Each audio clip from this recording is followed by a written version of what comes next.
Camilla, Duchess of Cornwall, the potential future Queen Consort. Everyone that met her said, God, she's wonderful, she's so funny, she's so magical. On the surface, a conventional royal partner, always destined to be by Charles's side. Did he get down on one knee to propose? But her story is much more Hollywood than Highgrove. She wrote a very rude message in lipstick on the windscreen and let the tyres down. Who is the woman that Charles risked everything for? But the Prince of Wales has admitted publicly for the first time that he was unfaithful. It is reported she met Charles boasting that her great-grandmother had an affair with King Edward VII. Why did her relationship with the future king mysteriously falter? People have said, slightly tongue-in-cheek, senior members of the royal family were there at the wedding just to make sure it really happened. How did she go from being seen as Britain's most hated woman? This must have been an absolutely traumatic period in her life. To loved royal. She had, up until that point, really been relatively anonymous. Before Meghan, was she the original unsuitable bride? Mountbatten was absolutely horrified. He insisted that Camilla was excellent mistress material, but was certainly not wife material. This is the story of Camilla before Charles. It's been a roller coaster of a relationship with lots of turbulence, complications. A tale of love, betrayal and redemption. It's almost Shakespearean in its tragedy. You couldn't make this up.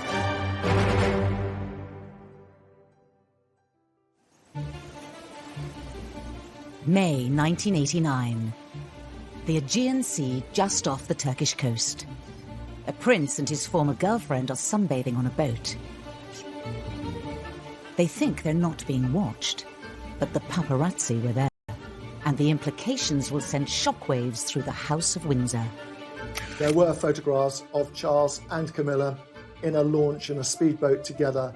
Charles was shirtless, topless in his swimming trunks, and it was quite striking. And those really were the first time that the wider public and the media began to wonder whether there was something going on. Many were now asking if Charles and Camilla had rekindled their relationship. It was a rather a reckless thing to do. Well, Charles was still a married man. And it was a reckless thing to do because it pushed Camilla right there in the spotlight. In public, Charles doesn't comment on the rumours. But a 1989 transcript of a phone conversation between the two reveals intimate details of their mutual affair.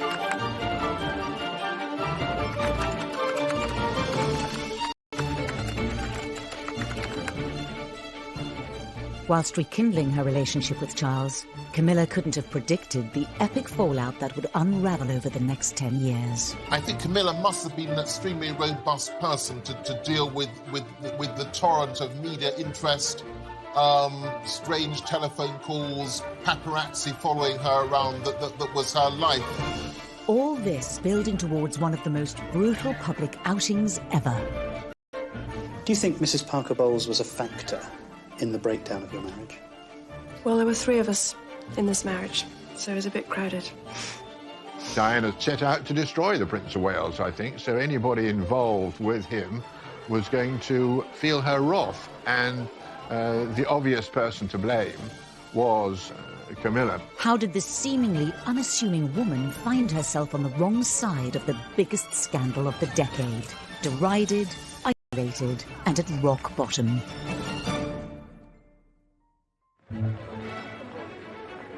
The story starts 8 years earlier with a wedding that mesmerised a nation.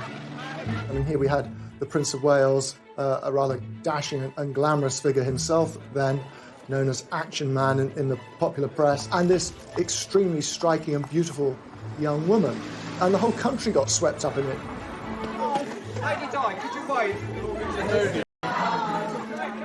Camilla Parker Bowles at this stage was married herself, but remained a close friend to Charles.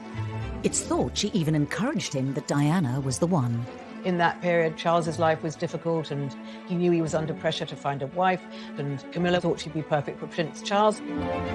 But before the wedding had even taken place, there were signs the prince and his future bride may not have been the perfect match it initially seemed. If you look back at that engagement interview, you can see that they're really not at ease in each other's company at all. They're not a tactile, loving couple. I mean, Charles just simply can't bring any emotion to the interview. Can you find the words to sum up how you feel today, both of you? Difficult to find that sort of word, isn't it, really? Just delighted and happy. And I'm amazed that she's been brave enough to take me on. And I suppose in love. Of course. Whatever in love means. Whilst reportedly encouraging the marriage, that was as far as it went, according to some royal observers.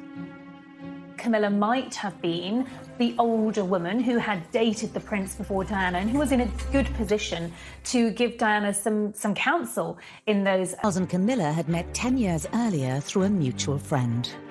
The first time when they met in 1971, 72, they had a brief romantic relationship.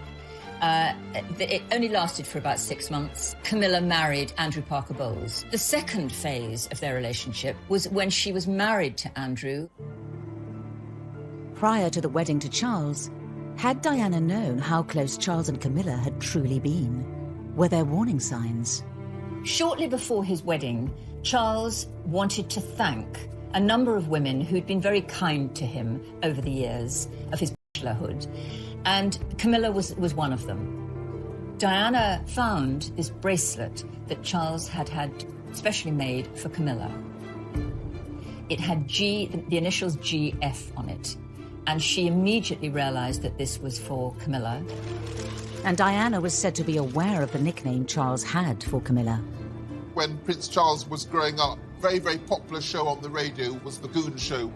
There were 2 characters in it called Gladys and Fred, who were like lovers, and these were the nicknames from very, very early on that Charles and Camilla gave each other. It really, hurt her, and she became obsessed. She became obsessed with Camilla. The wedding went ahead on the 29th of July, 1981. Watched by a global television audience of 750 million people. Probably the most flamboyant wedding anywhere in the world in the last century. I mean, an extraordinary spectacle. And in the congregation, Camilla Parker Bowles. And Diana knew that she was there. The history that Camilla had with the man that she was about to marry, and it's quite poignant, I think, that out of the thousands of people in St. Paul's, it was Camilla who Diana zoned in on. From Camilla's point of view, she's now watching a man she's been in love with for a very long time walking down the aisle in this fairy tale, happily ever after story. And for her, she must have had a huge mixture of emotions. How are you enjoying married life? Highly recommend. Diana naively believed that as a result of the marriage, the mistress would fade away and we'd all live happily ever after. But of course, that never happened. And contrary to what a lot of people, a lot of commentators have said, Camilla didn't go away.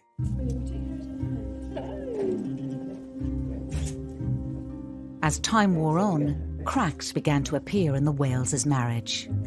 After the birth of Harry, the problem was Camilla. In Diana's mind, Charles had never really given her up. She was a constant presence. By the end of the 1980s, the Wales's relationship was in serious trouble. And I think Charles was so unhappy that he started, pouring his heart out more and more and more to Camilla, and then they rekindled their romance.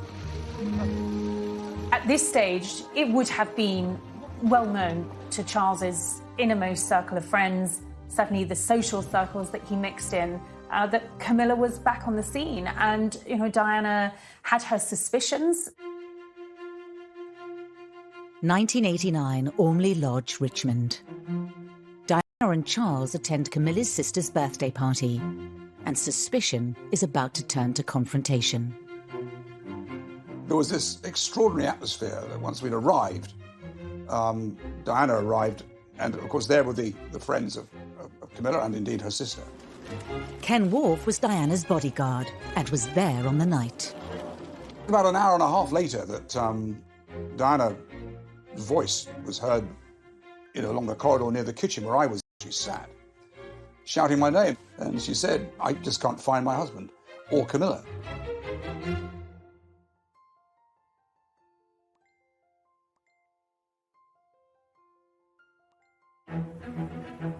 (1989), and Princess Diana is trying to find her husband and Camilla Parker Bowles at a party. Her bodyguard, Ken Worf, is helping her.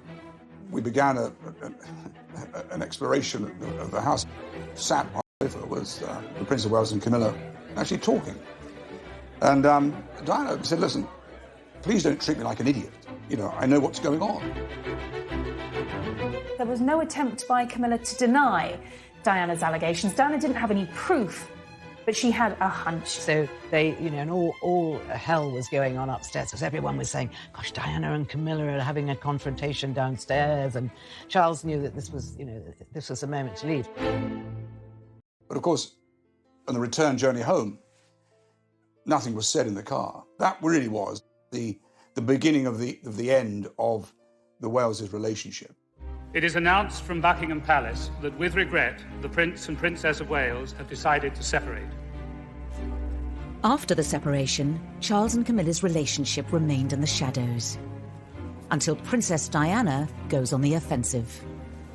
Well, then in the summer of 1992, which was the Annus Horribilis, Andrew Morton's book was published. This was the moment when Camilla was absolutely 100% outed. Sunday Times today claims it was the prince's indifference to his wife that caused her chronic depression and 5 separate suicide attempts. The first time she had press camped outside her home, this must have been an absolutely traumatic period in her life. She had, up until that point, really been relatively anonymous. She's her name was out and she was going to have to live with this label of mistress, adulterer, marriage wrecker. But worse was to come. In January 1993, the People newspaper published the transcripts of a conversation between Charles and Camilla, first recorded in 1989. It was hugely embarrassing because it was almost lavatorial in its description of their love for each other, what they wanted, how they longed for each other. With their reputations in freefall, in June 1994, Charles takes part in an unprecedented interview. Did you try to be faithful and honourable to your wife when you took on the vow of marriage? Yes, absolutely. And you were? Yes. Until it became irretrievably broken down. Mrs. Parker Bowles is a great friend of mine. Once again, it thrust Camilla in the eyes of the world. It made her marriage with Andrew Parker Bowles that much more difficult. It was out there in the open. But Charles's interview was just the curtain raiser for the interview Diana gave Martin Bashir a year later. I wonder whether Camilla knew in that moment exactly what had happened to her, and I think it would have hit her so hard that from now on she's public property and public enemy number one.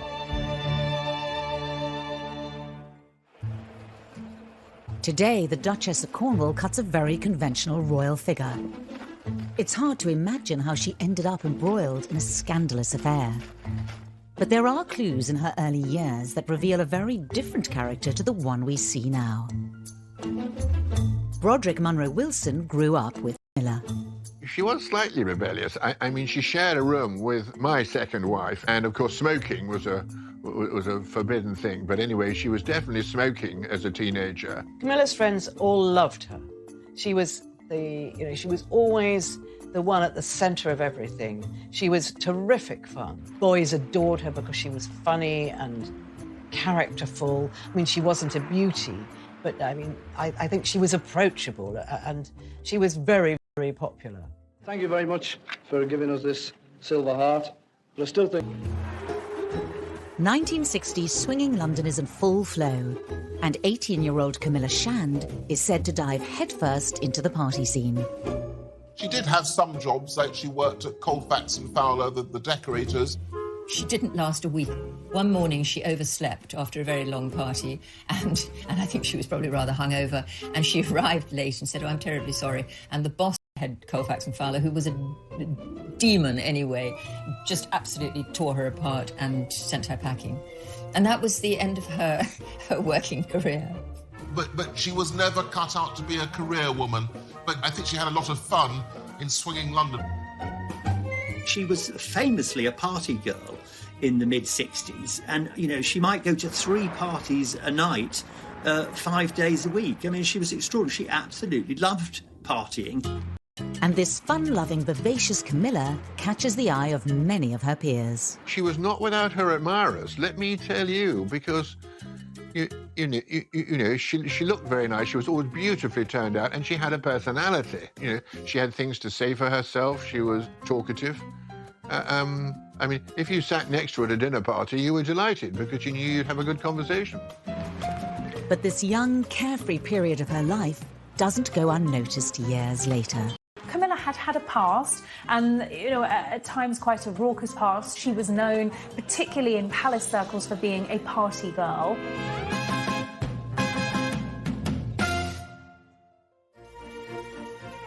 In fact, Camilla's family's reputation went back many, many years. And it is reported to have broken the ice when she met Charles by almost boasting that her great-grandmother, Alice Keppel, had had an affair with another heir apparent, King Edward VII. So she was aware of that royal connection. It shows what an extraordinary family they were. Alice Keppel wasn't a sort of dark, embarrassing secret. You know, the fact that she'd been mistress to a king, this was something the whole family admired. So here we had a situation. Alice Keppel was Camilla's great-great-grandmother. King Edward VII was the Prince of Wales's great-great-grandfather. This extraordinary story is in the background, and it seems like a mirror image of what happened with Charles and Camilla. It certainly adds a sense of symmetry to their romance, if nothing else. It's not surprising that Camilla's great-grandmother was able to move in royal circles, and for the alleged affair to have taken place. Her family have been on the fringes of the aristocracy for generations. Born Camilla Shand in 1947, she had a textbook childhood. She had a very happy childhood.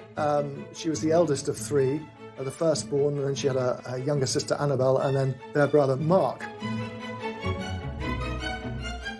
Her father, Major Bruce Shand, was a real military hero. He was actually given the Military Cross twice, which is the most astonishing thing, a very, very gallant officer. Her mother was from a very, very wealthy family called the Cubitt family. And the Cubitts in the 19th century had built much of central London. She lived about 15 miles from me. And the great thing is that we were all in the pony club. Everybody had a pony, everybody rode, everybody hunted. We used to have little mini dances which would start at about 8 o'clock and go on to 12, where you'd dance for 2 hours, have a sort of buffet dinner, and then dance for another 2 hours, and then somebody would come, and the chauffeur or somebody would pick you up at 12 o'clock. That was Sussex society. As the daughter from a traditional upper-class family, Camilla followed the well-trodden path set out for her. Coming from the family that she did, an aristocratic family, her father, Major Bruce Shand, very much respected military man. Yes, in many ways, Camilla's life was mapped out. It was never going to be overcomplicated. Camilla attended Queensgate School in London, a very prestigious school. She was known as Miller. She was known for being pretty posh, but also good fun, and at heart, a tomboy who was definitely happier on a horse than in the classroom. She went off to a finishing school, 9 months in Switzerland, on the shores of Lake Geneva, where she learned to ski and perfected her French, but not much else. There was no emphasis at all on doing well academically. I think Camilla got 1 O-level because she was taught to get out of a car while keeping her knees together. I mean, they really walked around with piles of books on their heads so they would walk beautifully because they were being trained to be wives. And at this time, the question of who would be good to marry within this world of wealth, money and privilege was obvious. A member of the royal family would be the ultimate catch. I think society was more hierarchical, really, right up until the 1970s. 1980s, and it's hard to realise how powerful the class system was in Britain in that era, especially at those echelons of society. I think it was always expected that she was going to marry someone that would either give her a title or at least a double-barrelled name, and that she was going to marry up into those aristocratic circles. But was this the life for Camilla? Did she want to marry a duke or an earl? Weren't aristocrats. She had no particular ambitions to marry up.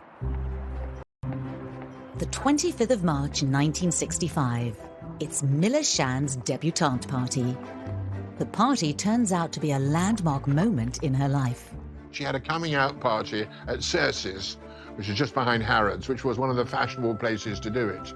The rite of passage, again, for this kind of upper-class English family would have been that their daughters would go through the debutante season. And that meant that they would go to loads and loads of parties and have loads of drinks and lots of food and meet lots and lots of men, maybe a potential husband. And that was the whole idea. At Camilla's party, she's introduced to a striking young man. She was then 17 when she first clapped eyes on Andrew Parker Bowles, who was a rather dashing army officer, about 7 or 8 years older than her. I think Andrew Parker Bowles was what's known as a Deb's delight. So a Deb is a debutante, an attractive upper-class girl, interested in meeting somebody interesting and well-established. And Andrew was your kind of perfect person to have at such a party. Very, very lively, although he had a bit of a colourful reputation, Andrew. But he was a very, very attractive and handsome man, a real catch. Romance blossomed between the two. Had Camilla found her perfect match? Camilla was the one that got him. I think she thought that she knew his reputation, she knew what he was like. But I think she thought that she could tame him. But sadly, of course, she couldn't.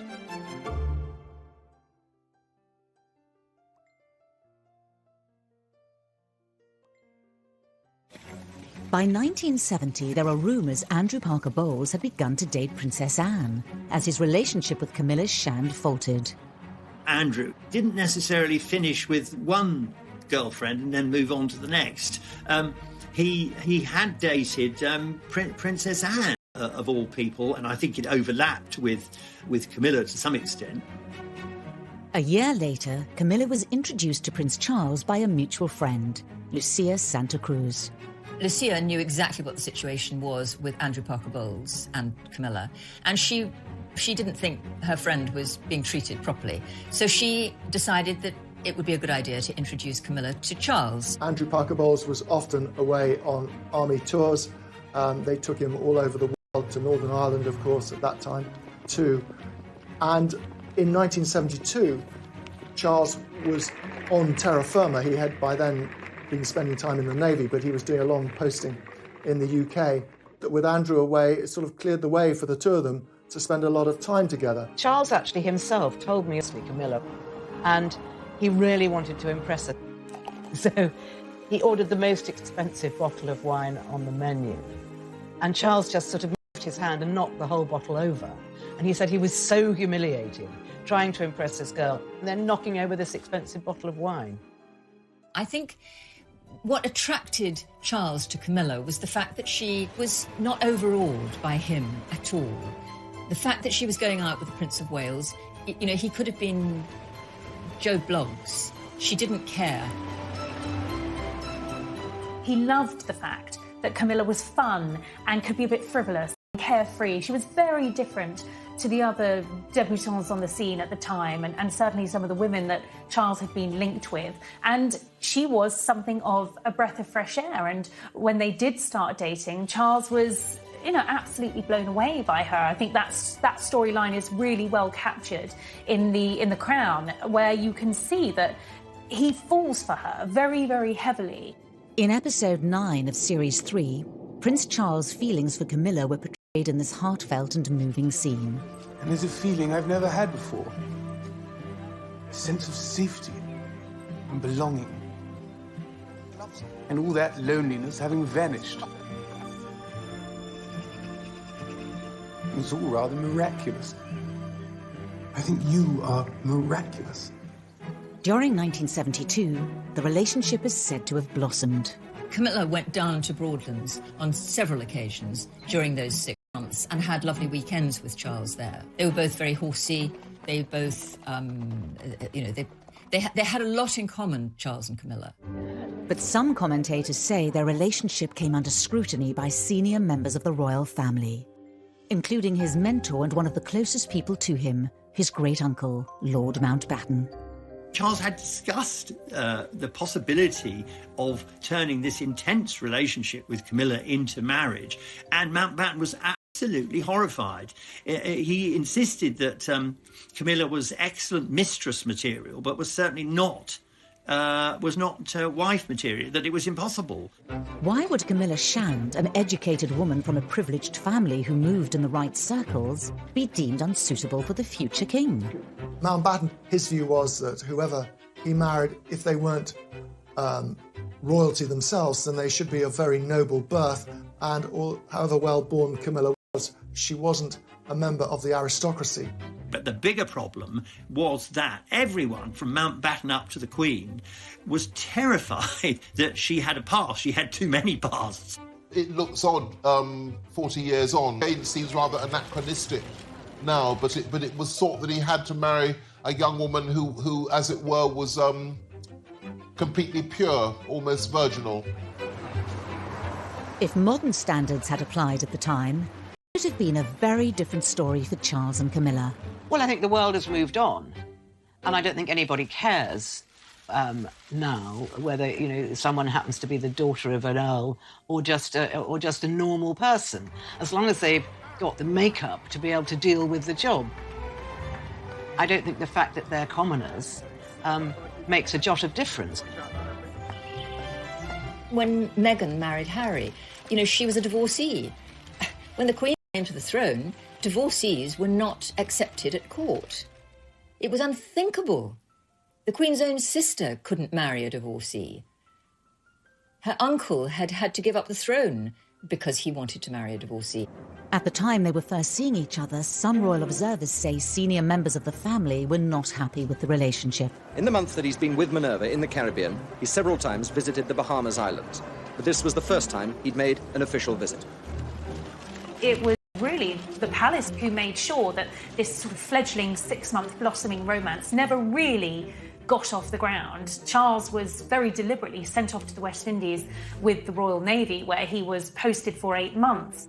This tense scene from The Crown dramatises an imaginary meeting between the Queen Mother and Lord Mountbatten. How shall we handle this? Well, I can take care of Charles. Nice long posting overseas will bring him to his senses. I'll speak to everyone at the Admiralty.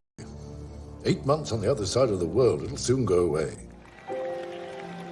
Could there have been another explanation as to why the relationship didn't work out? At this time, Charles was said to be an unsure figure himself. Did he simply not take his chance and propose? Charles never told Camilla how he felt. I'm sure she was aware of how he felt when they were together for those 6 months, but he never expressed it. He certainly never discussed marriage with her. Whatever the truth, the fact was Charles was now over 4,000 miles away, and 3 months later he receives a letter that will turn his world upside down. He was on a long tour of the Caribbean islands when he received a letter from Camilla that she was and had accepted Andrew Parker Bowles's proposal of marriage, and that they were going to marry that summer. He was absolutely devastated. Missed the boat with Camilla, and he wrote to say how regretful and how sorry he was at the demise of what he called a peaceful and happy relationship, which I think indicates quite clearly that he did have something special with Camilla. He had something with her that he didn't have with anyone else. With the romance seemingly over, Camilla fell back into the arms of Andrew Parker Bowles, and the start of a journey into years of a complicated and unfaithful marriage. Their marriage was very, very happy in the beginning. It's just that Andrew couldn't keep his trousers on. She wrote a very rude message in lipstick on the windscreen and let the tires down. Trò chơi rước dâu, kỷ niệm xưa mãi sống trong cuộc đời tôi, thật tin tôi không Rồi ngày tháng trôi đi, bao nhiêu mong ước xa xưa chỉ còn là kỷ niệm, từng đêm tôi nhớ về cuộc đời đua trên bốn bề sầu lo, nhiều lúc ước mơ rằng được phép nhiệm màu đưa tôi về thuở xa xưa, bay cao cùng cánh diều đuổi chơi với đám bạn, hồn nhiên ngày thơ vui đua ngày tháng, để lòng tôi hân hoan về trời mây, ngày xưa dấu yêu còn đâu.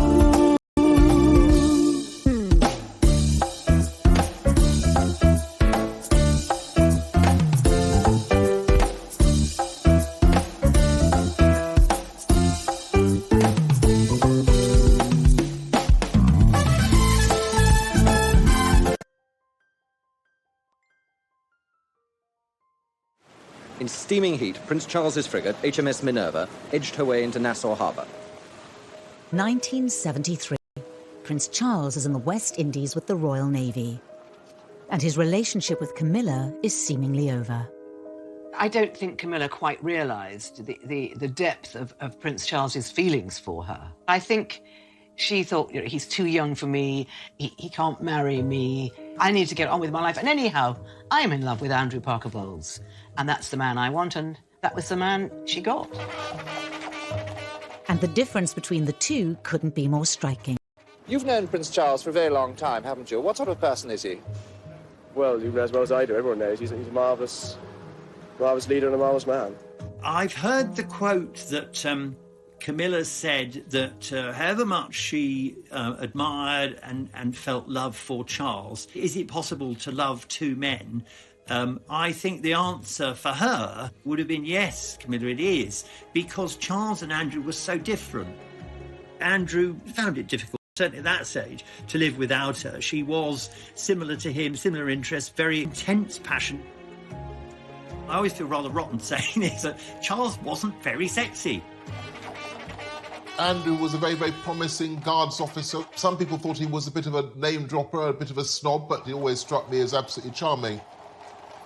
I think that what Camilla wanted, a lifelong commitment from somebody, and a career officer who in some ways was in the image of her father, seemed perfect at the time. Whilst Andrew might have been more alluring than Charles, Camilla had to contend with his party boy reputation. He had a string of girls who were all, you know, very happy to be in his stable, if you like.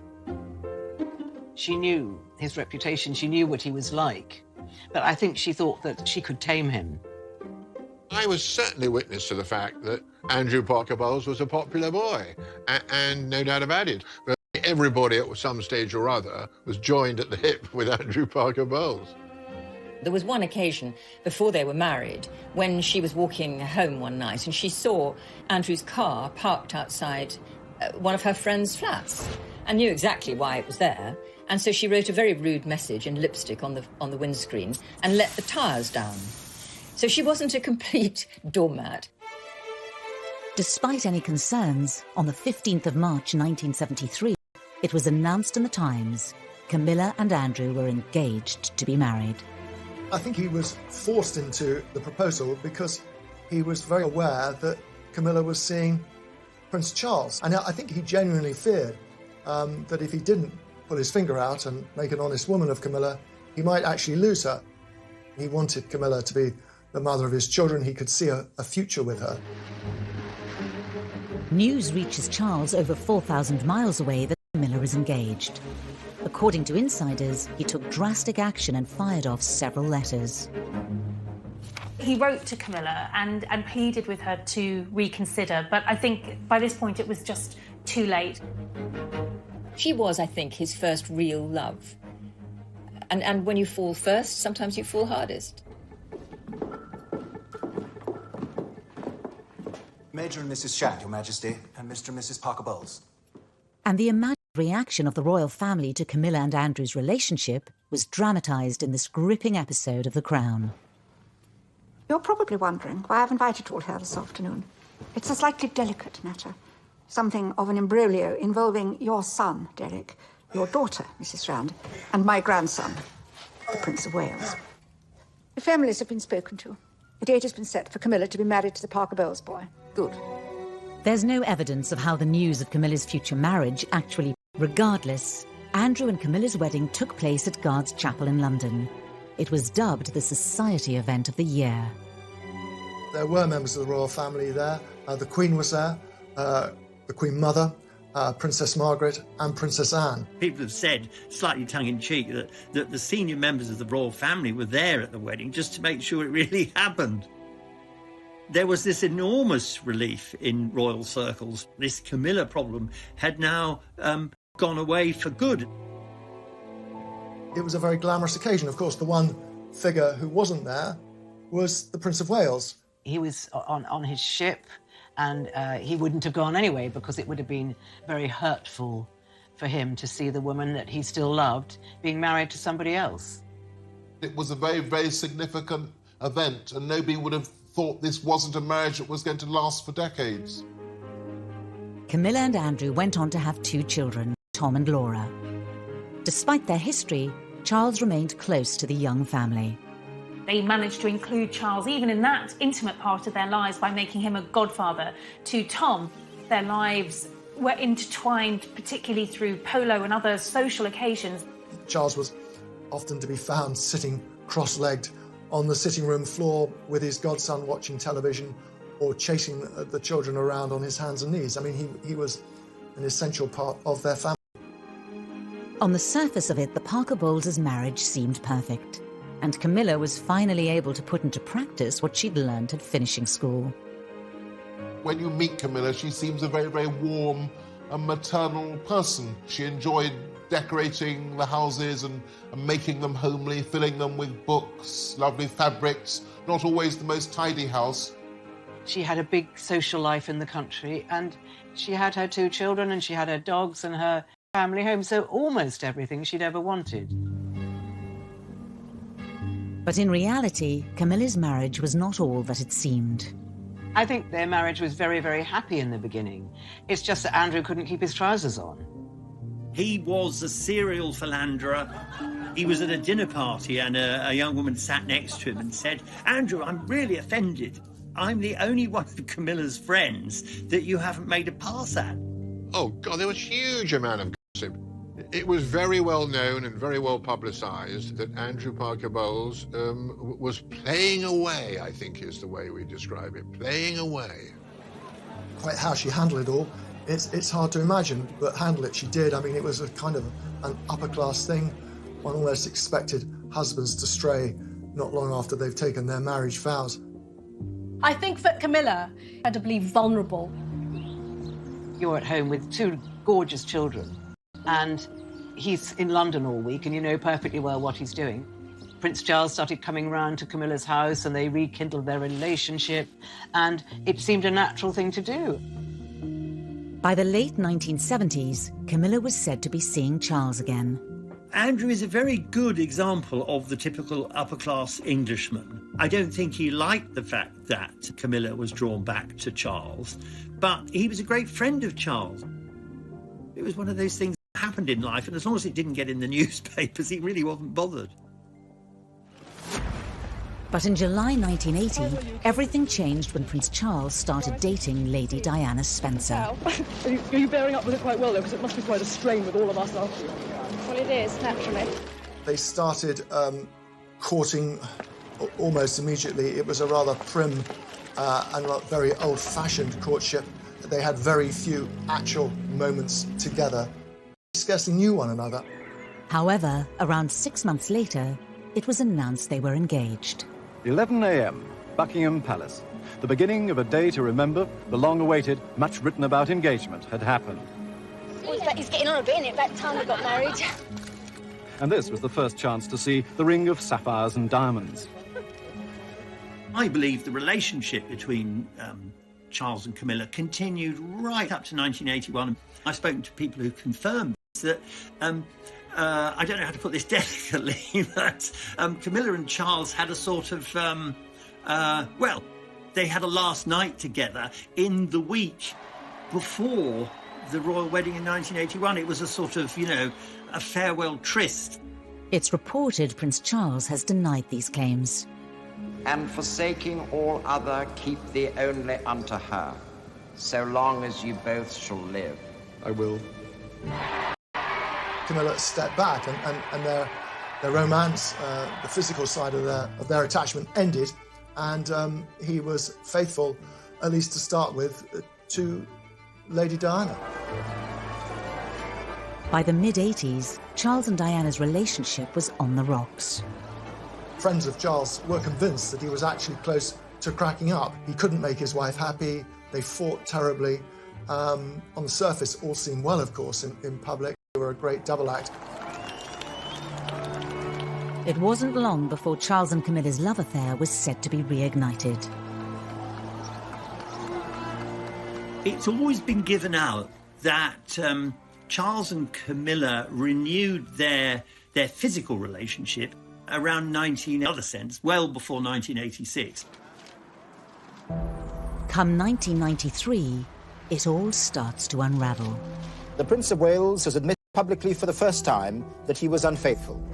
Camilla Parker Bowles and her husband Andrew have decided to end their marriage of 21 years. Camilla becomes the story as the Wales's marriage crumbles.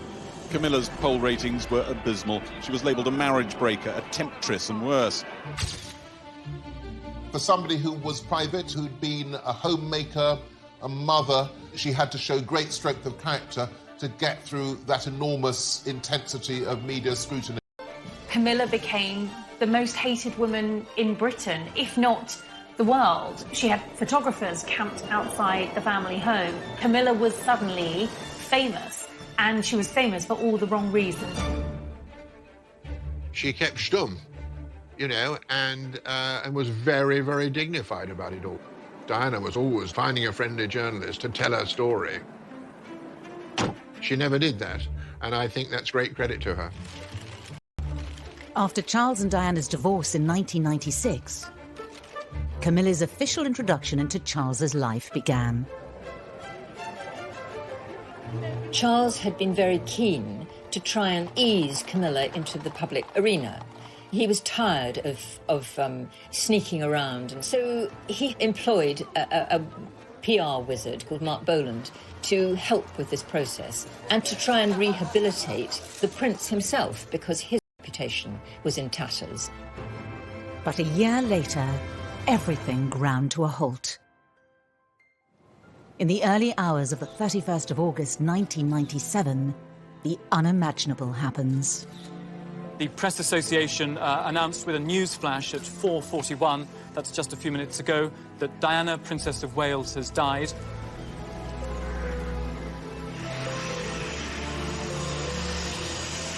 The argument ran that had Charles not betrayed his marriage vows, had he not abandoned Diana, then she would not have been travelling through Paris in the car of a playboy and ending up being killed. To be seen in public with Camilla would be a PR disaster for Charles. But now he needed her support more than ever before. Charles's first instinct was to pick up the phone to Camilla. And a desperate, desperate moment for him. There was Camilla at the end of the phone. It was a nightmare. It was a nightmare for her and a nightmare for him. But she has always been very reassuring. Publicly, it was a huge step back for Camilla. Her enduring battle with like no other. Suddenly, the antipathy towards Camilla increased tenfold. Camilla retreated to the shadows once again, just where she'd been in the earlier 1990s. And that made the whole process of her coming out, as it became known as, that much slower and set everything back. She was basically a prisoner in her home, which was near Highgrove. But Charles asked his chef, to make food to Camilla and to take it over. So, and he obviously was speaking to her on the telephone, but he certainly did not see her during that time. Both Camilla and Charles would have completely understood that they had to keep their relationship on the down low. At this point now, Diana has passed into legendary status. Going public with it would have been the worst possible thing to do. But she was there for him in this most difficult, darkest moment in his life. But could Charles and Camilla have a life together after this and win over the British public? I disapprove of the way Charles and Camilla treated Diana. It was despicable. Camilla arrived not knowing whether people were going to be standing there throwing rotten eggs at her. And she was terrified.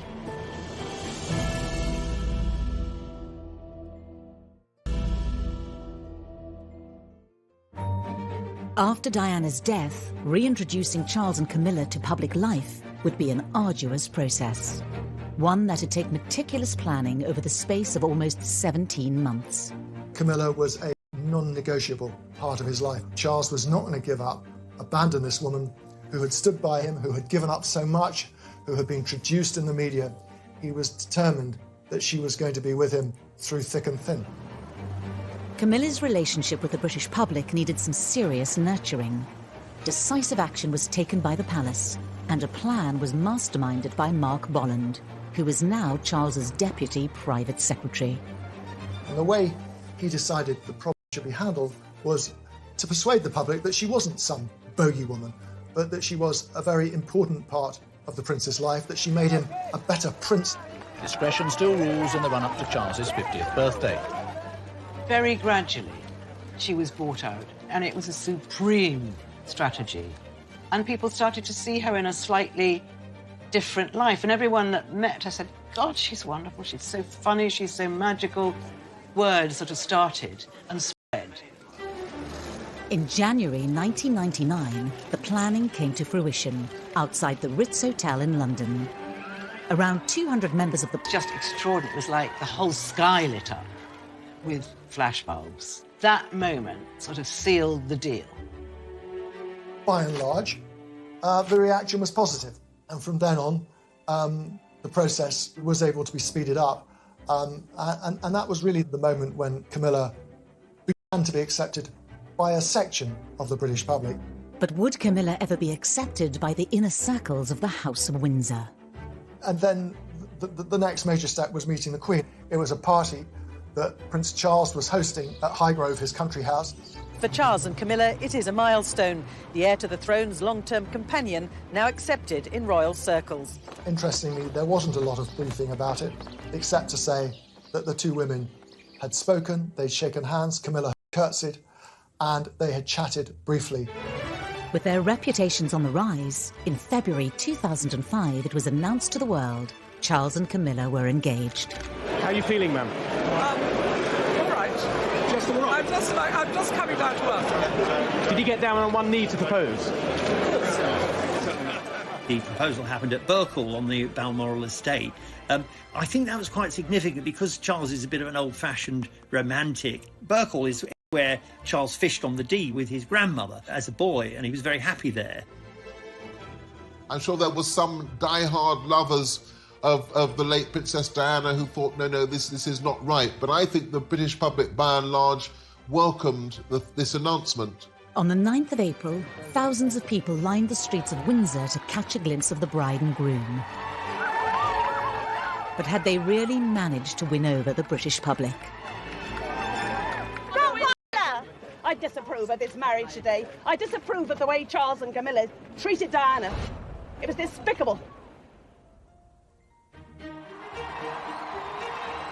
Camilla arrived not knowing whether people were going to be standing there throwing rotten eggs at her. And she was terrified. I was there that day, thousands of people there who were just cheering for them, who were so happy for them. It was a really great day. The civil ceremony was followed by a blessing at St. George's Chapel, which was broadcast to a TV audience of millions. After almost 35 years, Camilla had finally married her prince. To Charles and Camilla, our future king and queen, may God bless you both. I remember covering that royal wedding in 2005 and thinking, this is historic, this is momentous, this is Charles, a divorced future king, marrying a divorcee, something that I don't think anyone really ever expected to happen. I think people thought, well, these people have... The Queen hosted a reception for the newlyweds at Windsor Castle and gave a speech that cemented Camilla's place in the royal family. When the Queen gave that speech at their wedding party, where she said, "My son is home and dry with the woman he loves," that really was the welcoming of Camilla into the royal family. And if the Queen was able to forgive and forget, then the rest of the British public could do that to, we could give Camilla a chance. Camilla was portrayed as one of the most hated women in Britain, but she was now the Duchess of Cornwall and wife of the future king. Camilla's life changed forever when she fell for a young Prince Charles. She's endured decades of secret scandals and struggles. Her reputation was left in tatters. It's been a roller coaster of a relationship with lots of turbulence, complications. There's been divorces and there's been a tragic death. It's almost Shakespearean in its tragedy at points. You couldn't make this up. The road to redemption has been a long one, but today their popularity and love is stronger than ever. We've seen her take her role as a consort to the future king very, very seriously. Her rehabilitation is complete, and I think she has proved that she is a real asset to the royal family and for the nation.